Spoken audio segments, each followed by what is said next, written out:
Olá, tudo bem? Uma boa semana.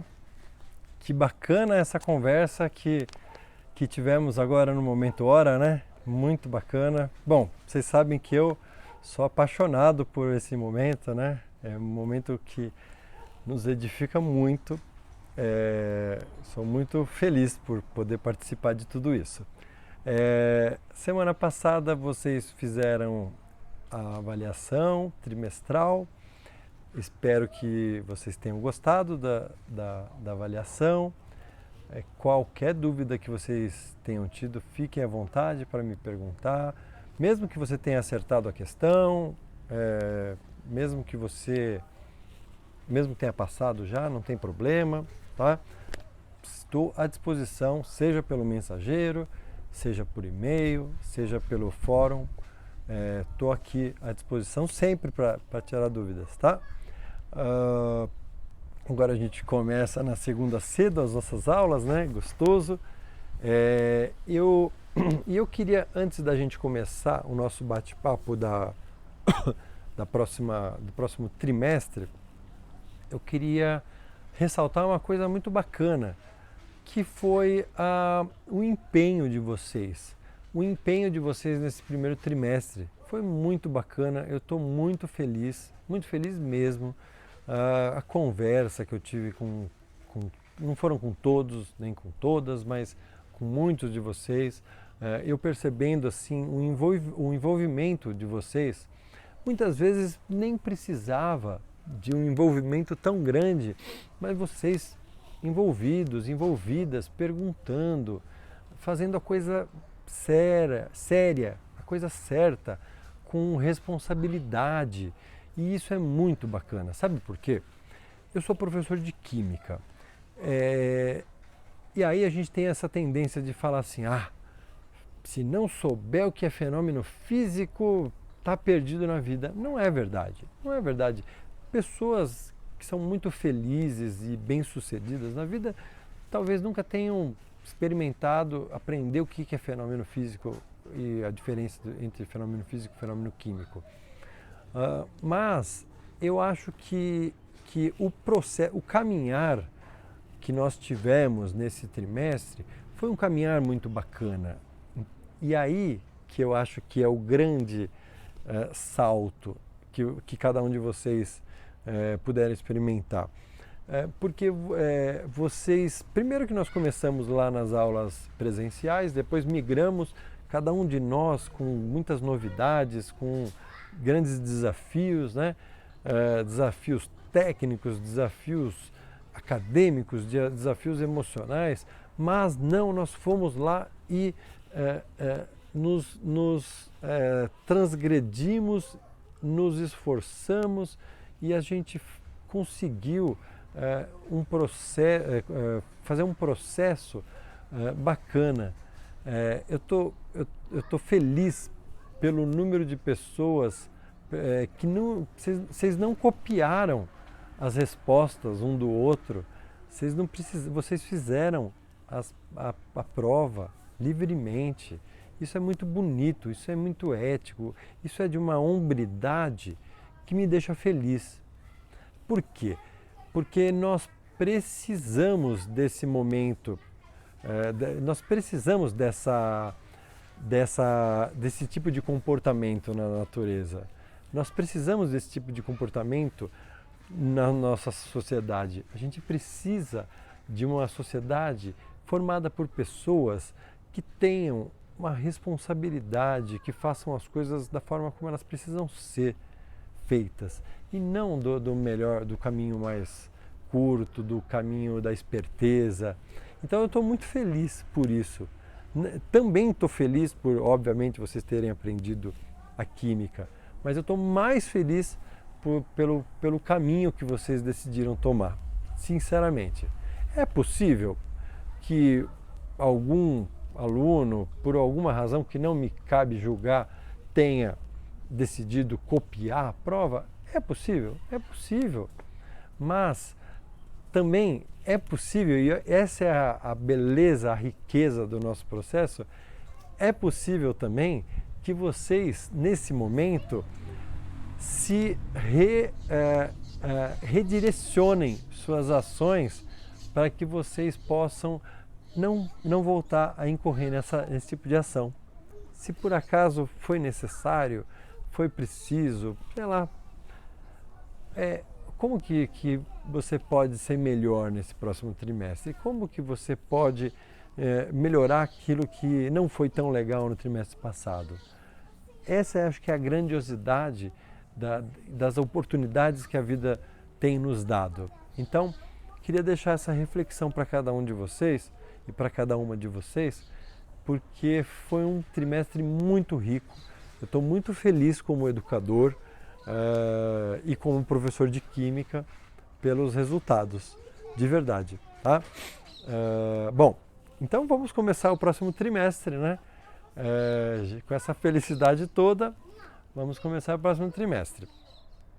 Então agora nós vamos começar o segundo trimestre do nosso curso de Química. O primeiro trimestre, ele foi... eu tive que fazer umas adaptações, lógico, por conta dessa mudança, né? Muitas aulas de laboratório que nós faríamos não foram feitas, obviamente.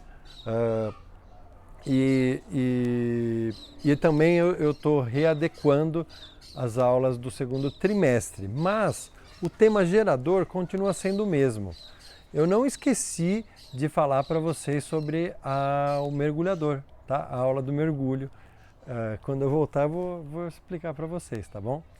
Mas agora, a gente, no segundo trimestre, nosso tema central vai ser a água, tá? Nós vamos falar sobre a água, nós vamos falar tudo aquilo que está em volta do assunto água, né?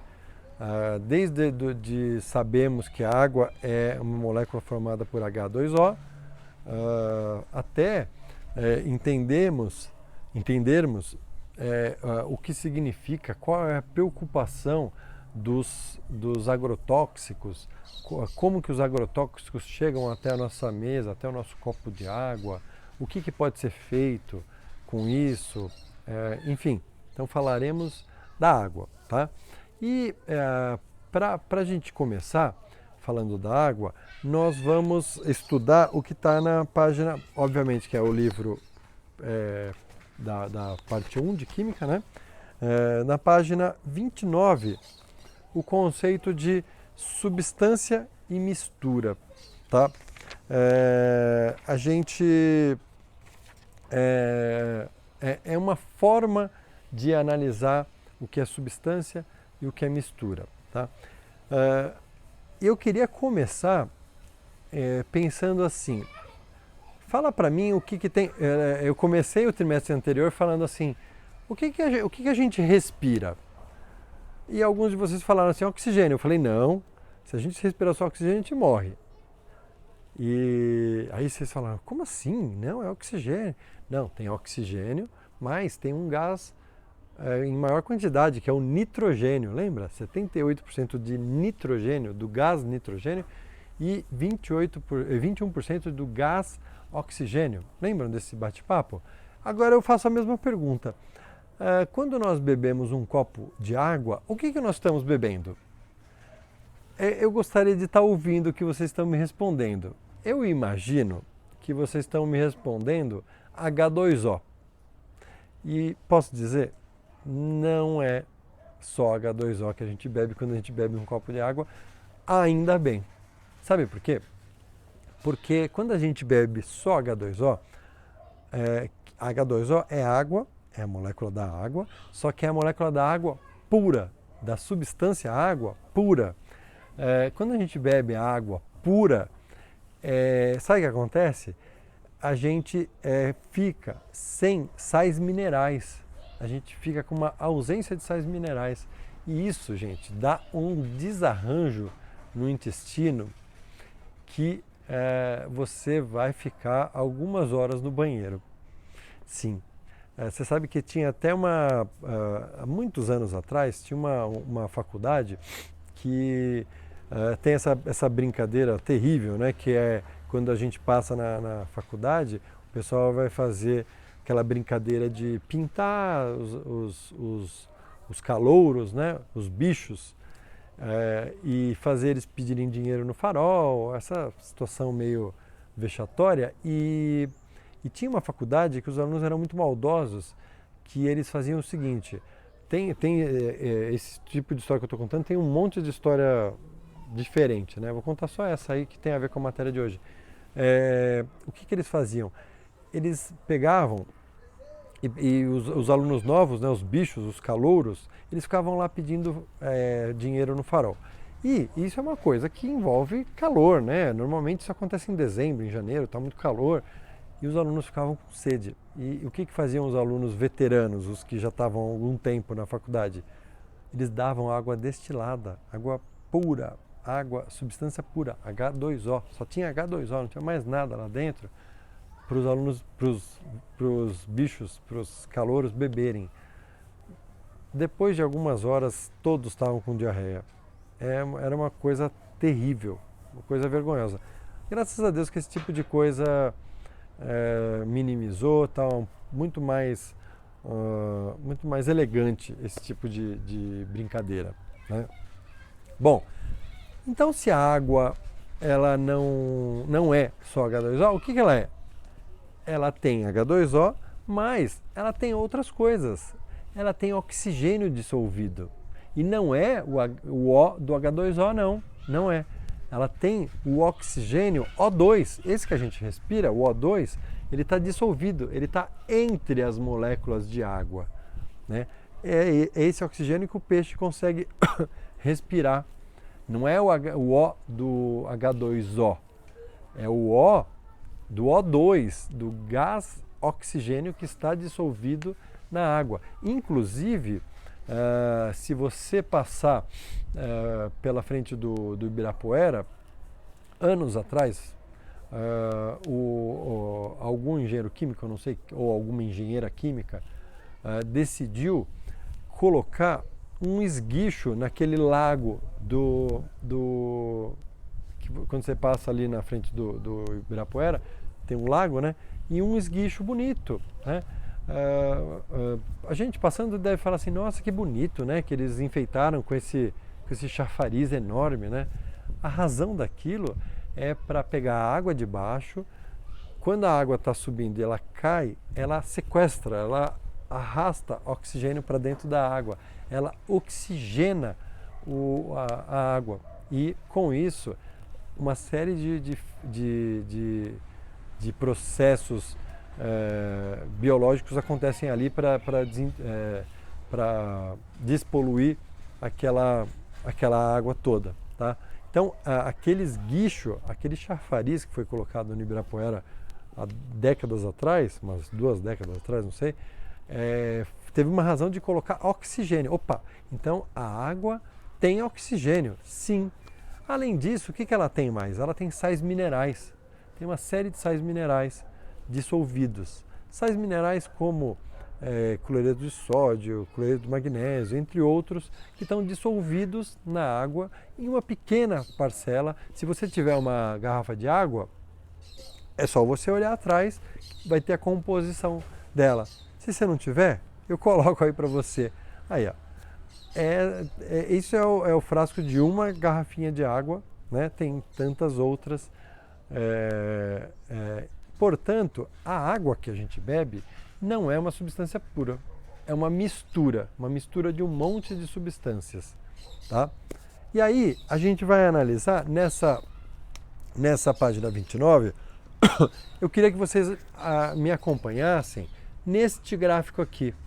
Esse gráfico, ele é muito, muito interessante, e eu no trimestre passado, eu falei da temperatura de fusão, da temperatura de ebulição, e muitos de vocês, me perguntaram, ou no fórum, ou no mensageiro, vocês me perguntaram assim, ô Barreto, e na temperatura de fusão, tá sólido ou tá líquido? E eu falei, espera que eu vou, já a gente vai ver, chegou a hora de a gente ver. Então vamos entender o que acontece. O que eu vou fazer? Eu vou pegar, nessa primeira análise desse experimento, eu vou pegar um cubo de gelo de água pura. Só tem água pura, é uma substância pura. Só tem a molécula de água. Não tem oxigênio dissolvido, não tem sal, não tem nada.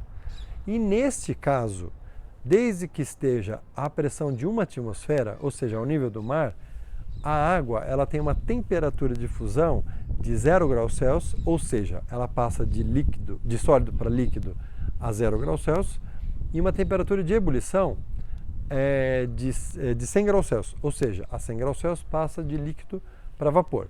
Tá? E aí, vamos imaginar que esse cubo de gelo, eu acabei de tirar o cubo de gelo do freezer e ele esteja a menos 10 graus Celsius. E eu vou colocar num forno, um forno que esteja aquecendo lentamente a água. Não pode ter um aquecimento muito grande, senão isso que eu vou falar não é válido, tá? E aí, está aquecendo. O que acontece?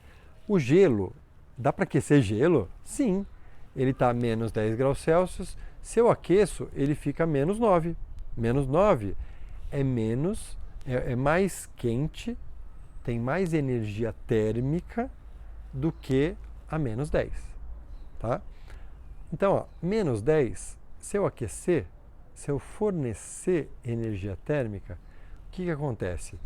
Menos 10 vai para menos 9, menos 8, menos 7. Nesse momento, continua o gelo no estado sólido, gelo. Tá?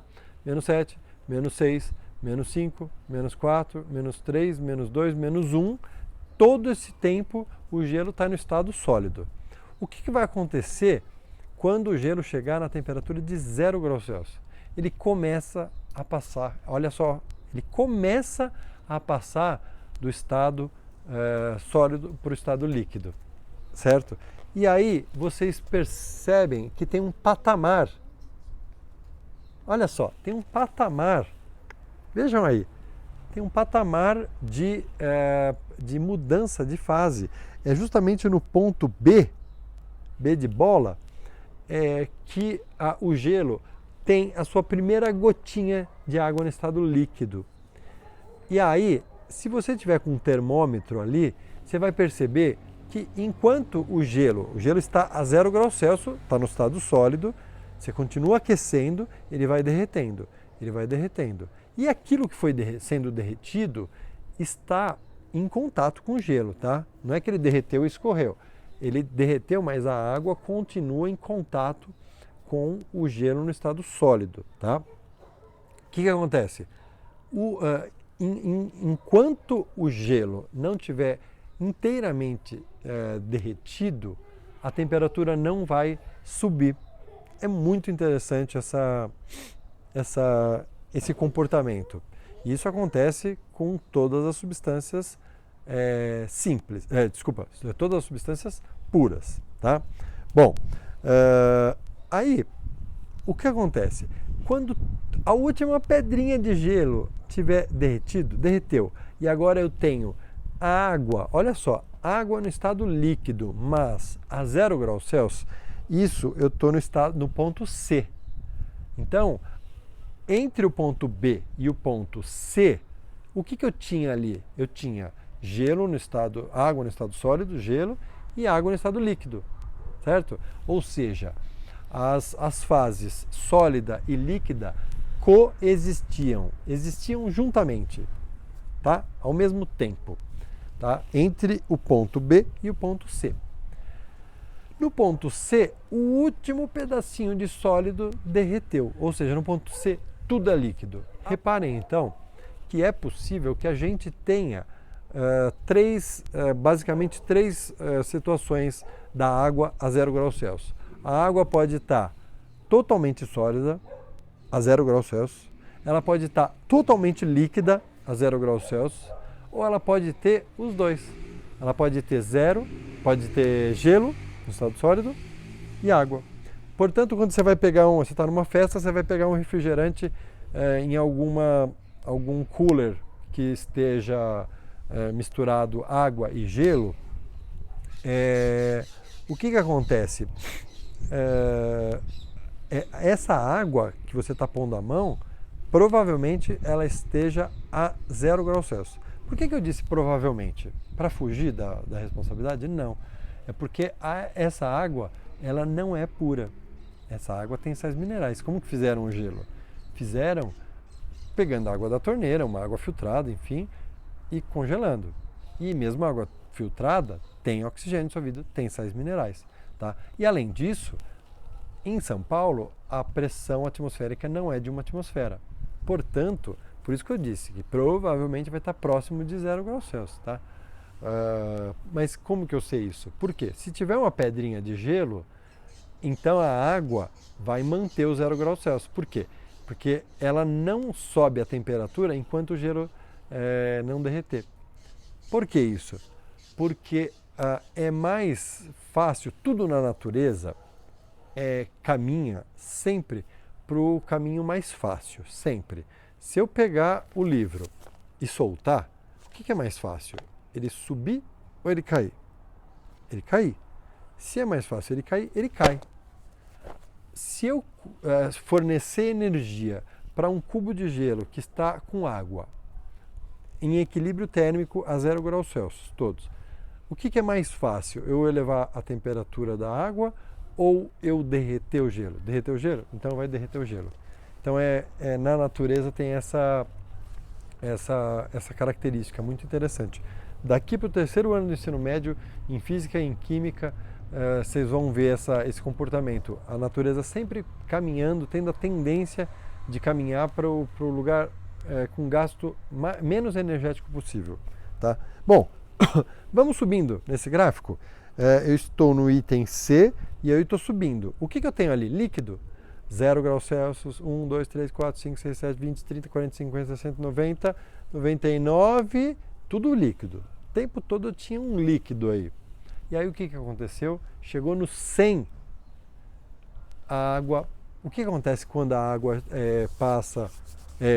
chega na temperatura de 100 graus Celsius? Se a água for pura, só tiver H2O e tiver a uma atmosfera, eu sei que a temperatura de ebulição é de 100 graus Celsius. Então, quando chega a 100 graus Celsius, a água começa a entrar em ebulição. E aí, olha que coisa interessante, a água entra em ebulição, a temperatura permanece constante. Ela permanece constante e ela é muito bacana isso. Enquanto tiver líquido nessa temperatura, a temperatura não vai subir. Então, isso você vê com facilidade, você vê uma panela entrando em ebulição. Você vê lá as bolhas saindo, né? É a água passando do estado líquido para o estado gasoso, para o estado de vapor. Tá. Mas, se você puser um termômetro ali, o tempo todo vai estar a 100 graus Celsius. Se você aprisionar esse gás, o que acontece? Quando a última gotinha de água no estado líquido passar para o estado de vapor, o que vai acontecer? Nesse momento, se você continuar aquecendo, só nesse momento vai haver um aumento de temperatura do vapor. Tá? Então, eu posso dizer que entre o ponto D e o ponto E, no ponto D eu só tinha líquido a 100 graus Celsius, não tinha nenhum vapor ainda saído, e no ponto E eu tenho só vapor a 100 graus Celsius. E entre o ponto D e o ponto E eu tenho os dois. Se eu tiver num sistema fechado, eu digo que coexistem, olha esse termo, tá? Coexistem, existem ao mesmo tempo, existem juntamente, os dois existem, água no estado líquido e no estado de vapor, tá? Isso acontece muito numa panela de pressão, por exemplo. Daqui a pouco eu vou falar sobre ela. E aí, depois que chega a 100 graus Celsius, que você continua aquecendo, e repara, o tempo todo você ficou aquecendo. Desde lá de menos 10 graus Celsius, você ficou, em nenhum momento você parou de aquecer. Tá? Mas seja na fusão, seja na ebulição, aquele aquecimento, ao invés de ser usado para aumentar a temperatura, foi usado para mudar a fase de sólido para líquido ou de líquido para vapor. Tá? Então, enquanto tiver um líquido, uma gotinha de líquido, a temperatura não sobe. Tá?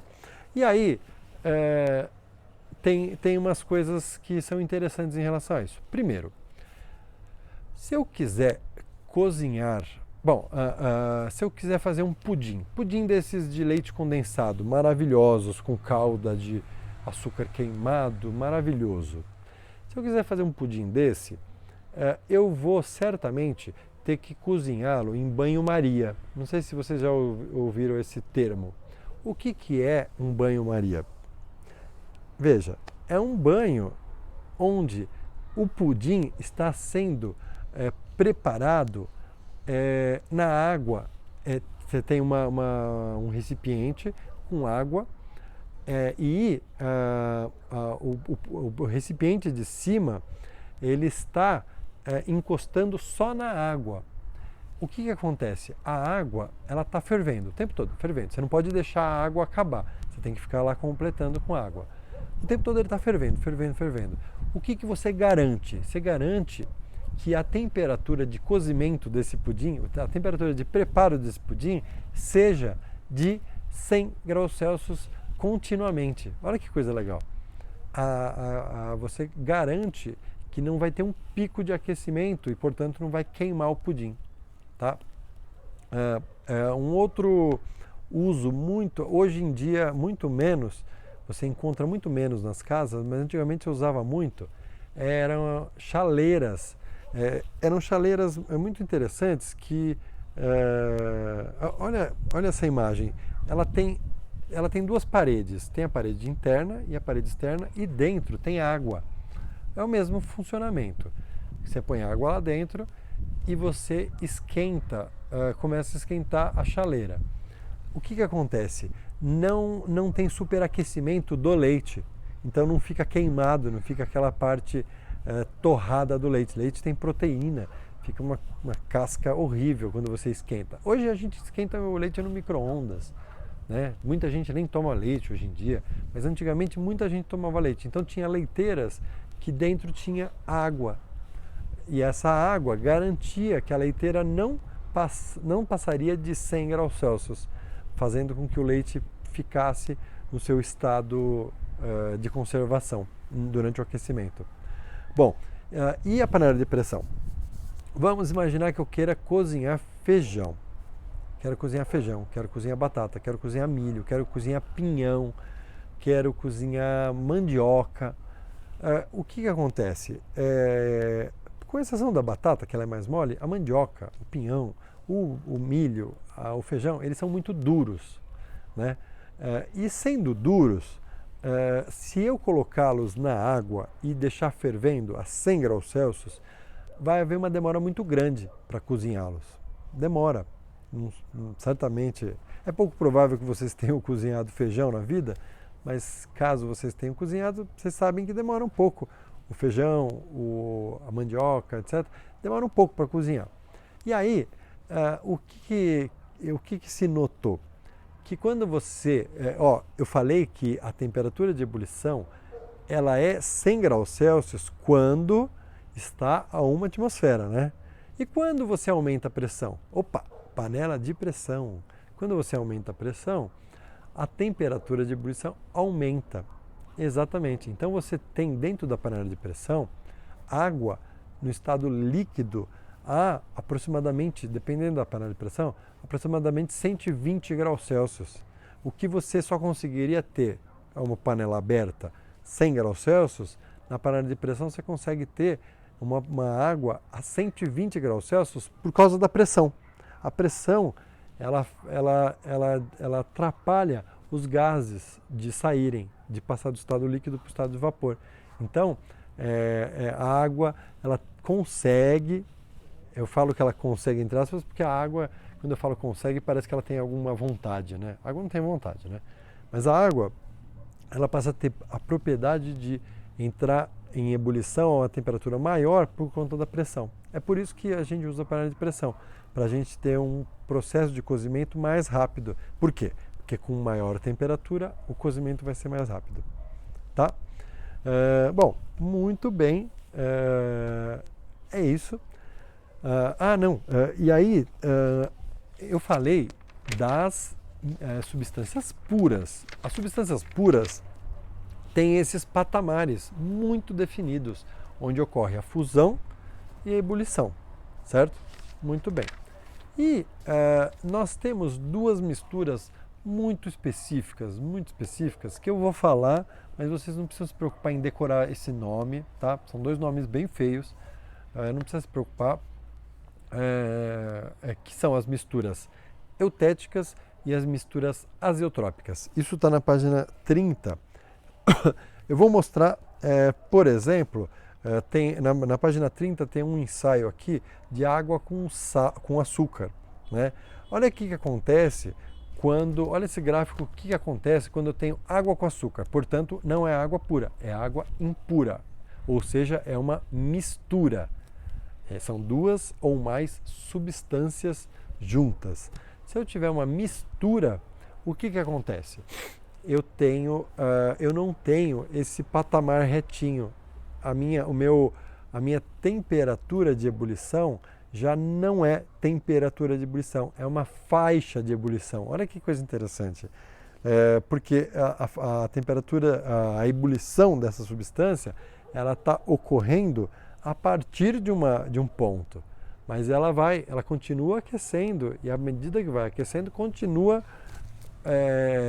estando em ebulição ou estando em fusão. Nesse caso, é ebulição, né? Esse outro caso, por exemplo, tem a fusão, né? Ou a solidificação, melhor dizendo. A solidificação, quando eu ponho açúcar, o açúcar retarda, atrapalha a solidificação da água.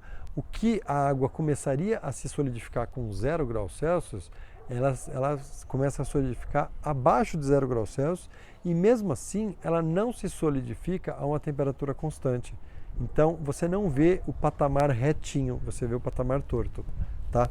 Bom, e aí eu falei das duas misturas, a mistura eutética e a mistura azeotrópica. A mistura eutética, o que acontece? É uma mistura, você tem uma substância que não é pura, porém ela tem no caso da mistura eutética, no ponto de fusão é um ponto, existe uma temperatura constante.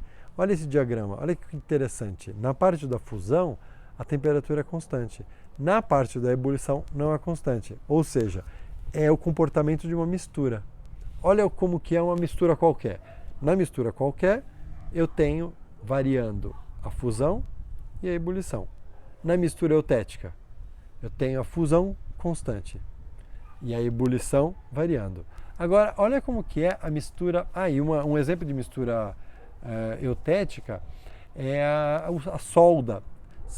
Sabe quando você tem uma placa eletrônica, aquele monte de pontinho prateado, aqueles componentes eletrônicos estão grudadinhos e tem os pontinhos prateados? Aquilo é solda, é chumbo e estanho misturado.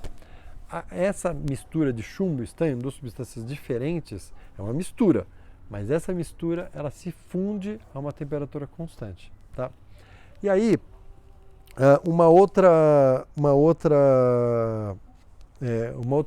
outro tipo de mistura característico, muito específico, é a mistura azeotrópica. Olha só a característica da mistura azeotrópica.